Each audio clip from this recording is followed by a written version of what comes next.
cases in Michigan continue to rise, particularly in children. A mom from Muskegon is sharing her family's story in hopes to help other parents understand rare disease, one of them called Miss C. Yeah, we have heard about it. Julie Dunmeyer shares her warning about the danger that comes after COVID.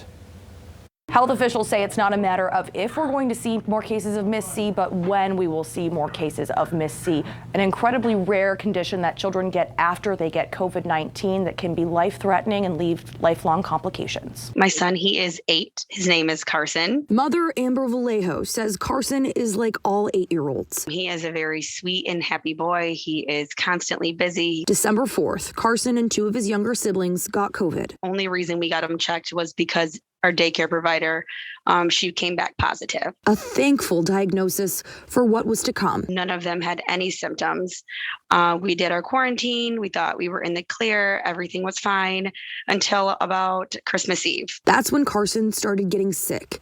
Amber says her boy was tired, sick to his stomach, and had a fever that wouldn't go down. Maybe 4 days later, he started getting a rash, and I'm like, okay, well, we're going to take him into DeVos. A choice Amber will forever be grateful she made. By the time we got there, I didn't notice anything different with him, the way he was acting. He didn't act like he was struggling to breathe.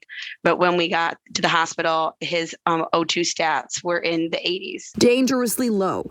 Carson was admitted, and with his symptoms, knowing he had COVID before, doctors started looking into Miss C, a post-COVID disease that's incredibly rare, but can be life-threatening. He couldn't even pick out like a cartoon on TV that he wanted to watch. It wasn't long before Carson was put on a ventilator. Miss C is getting kids across the country sick. Michigan doctors expect to see more cases of it because more kids are infected with COVID than ever before. Amber hopes her family's story can help other parents keep an eye out for the symptoms. Just so you know, because you don't want to be the one that takes your child in too late. Saying she never expected COVID to hit her child this hard. Still, to this day, I still try to educate people when they say like, oh my gosh, it's just a hoax. It's just a hoax. Like it's not. Not a hoax at all. I didn't think it was that big of a deal until my son's life was plugged into the wall. Carson was discharged from the hospital after 10 days, but his journey isn't over yet. He has to get a heart MRI soon, which he'll be sedated for.